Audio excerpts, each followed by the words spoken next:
यहाँलाई कति कति नमस्कार।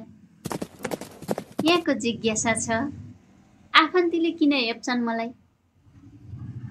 है? मैले उनीहरूको केही त खाएको छैन, तर पनि मलाई किन हेप्छन् भन्ने यहाँको क्वेसन छ, जिज्ञासा छ। त्यसलाई मेटाउने नै छु। सर्वप्रथम त आफन्ती भनेको को यहाँहरूले बुझिसक्नु भएको छ, त्यसलाई विस्तार पनि नगरौँ। अब किन हेप्छन् भन्ने विषयलाई लिएर जाउँ है। किन हेप्छन् भन्नुहुन्छ भने हामीले हाम्रो बाल्य अवस्थामा तिनीहरूसँग कस्तो व्यवहार गरियो र हाम्रो बाल्य अवस्थामा पारिवारिक अवस्था कस्तो थियो, त्यसमा उनीहरूले के गर्छन् भन्दाखेरि तोहुल्छन्। तर व्यक्तिको दिन सधैँ एउटै त हुँदैन।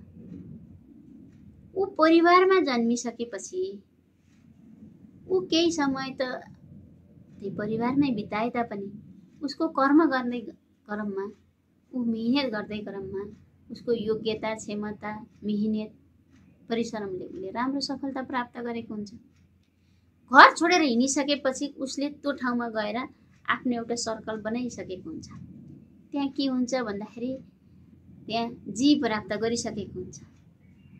विष्णुजी, हरिजी, रामजी है, भरतजी किन जी प्राप्त गरेको हुन्छ भन्दाखेरि त्यहाँ त नयाँ आएर उसले आफ्नो सर्कल बनाएको हुन्छ। त्यहाँ त हजुर तपाईँ प्राप्त गर्छ।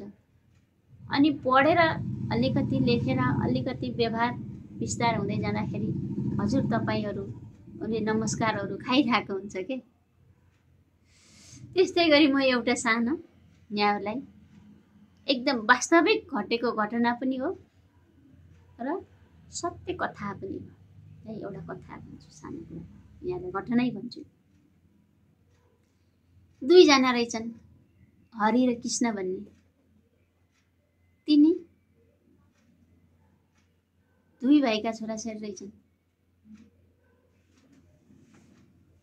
कान्छाको चाहिँ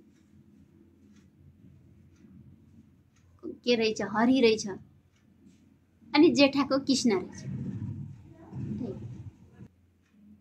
अब कुरो के भयो भन्नुहुन्छ भने स्कुल जाने क्रममा तिनीहरू सँगै जाँदा रहेछ, अनि एउटै थालमा पनि खाँदा रहेछन् कहिले कहिले है। त्यसपछि त्यो उसले ल भाइको लुगा लाएर जा भनेर पनि दिँदै रहेछ है हरिलाई, कृष्णकी आमाले। अब के भयो भन्नुहुन्छ भने कृष्ण उसको सम्पत्ति भएको बाउआमा, उसले जति पनि पैसा खर्च गर्न सक्थ्यो, दिनदिनै कपडै फेर्न सक्थ्यो। तर हरिको के रहेछ भन्नुहुन्छ भन्दाखेरि ऊ अलि गरिब परिवारको हुँदाखेरि छोराछोरीले त्यति धेरै कपडा पनि किन्न नसक्ने है, खानपान पनि त्यस्तै रहेछ।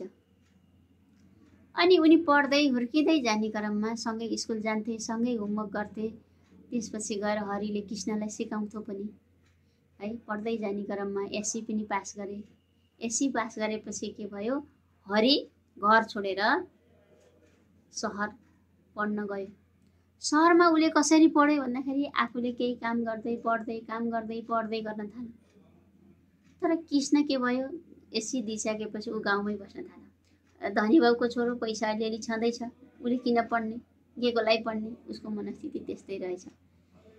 त्यसपछि उसले धेरै पढ्न पनि सकेन, त्यस्तै गयो। समय बित्दै जाँदा क्रममा यतापट्टि छोरा हरि के भयो भने नेपाल सरकारको उपसचिव पदमा नाम निकाल्यो, उपसचिवै भयो है। सबै गाउँमा हर्षका, सबै खुसी भए, सबैले फोन गर्न थाले, हेर्नुहोस् है। अब के हुन्छ भन्दाखेरि एक दिन त्यही गाउँको निरीक्षण गर्ने क्रममा हरि चाहिँ आफ्नो गाउँमा निरीक्षण गर्न पुगेछ। त्यसपछि निरीक्षण गर्न गइसकेपछि जाँदाखेरि एकजना सुब्बा साहबलाई पनि लिएर गइसके।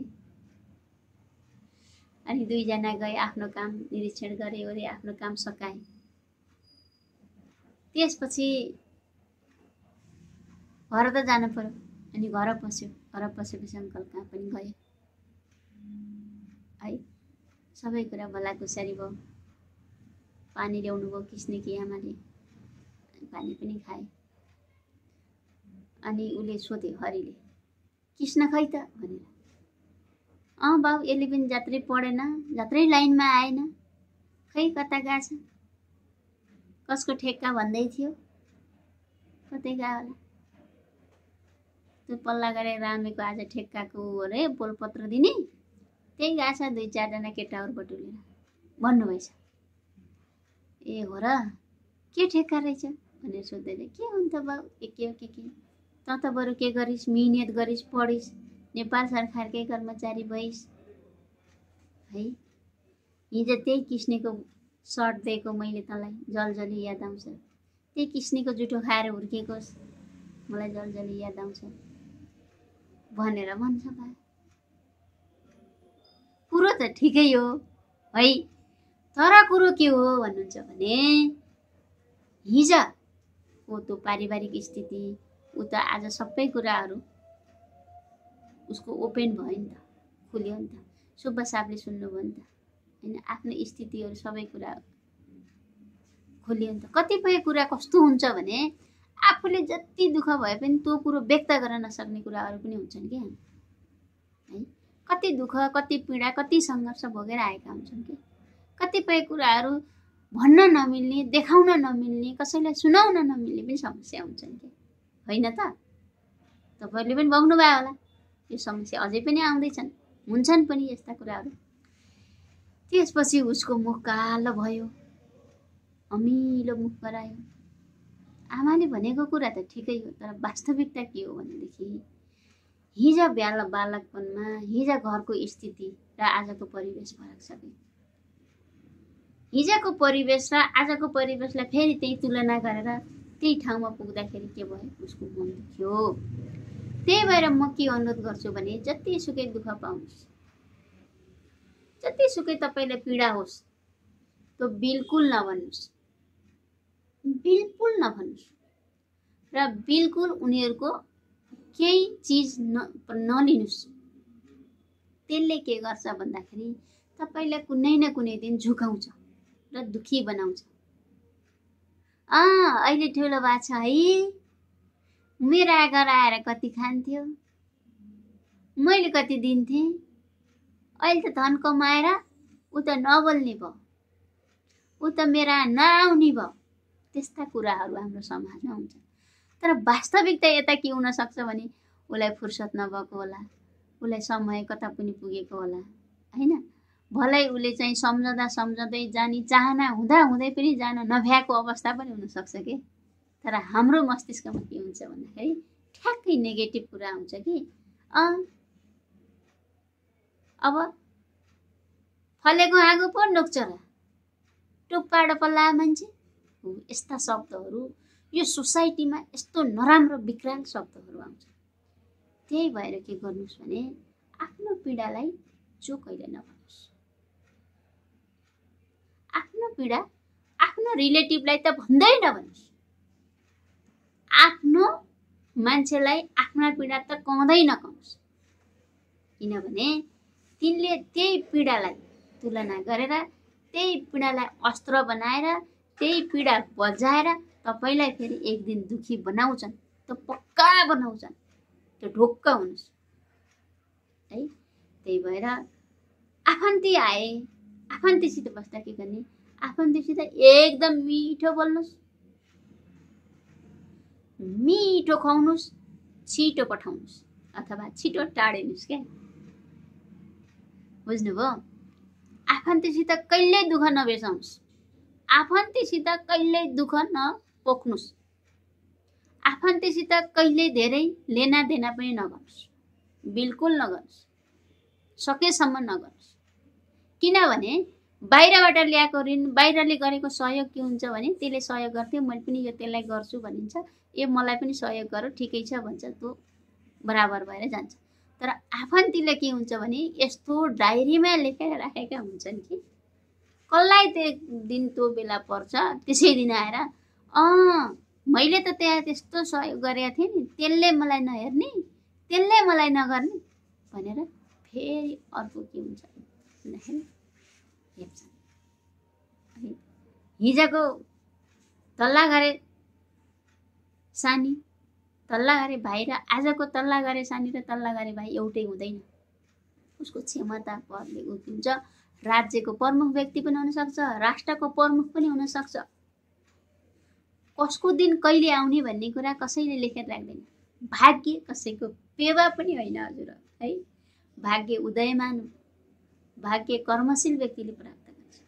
भाग्य उदय भनेको के हुन्छ भन्दाखेरि कसको भोलि कस्तो भाग्य हुन्छ थाहा छैन, को भोलि के भन्छ त्यो पनि थाहा छैन, यो अदृश्य छ। त्यही भएर हामीले के गर्नुपर्छ भन्दाखेरि आफन्तसँग एकदम सतर्क हुनुपर्छ, मिठो बोल्नुपर्छ है।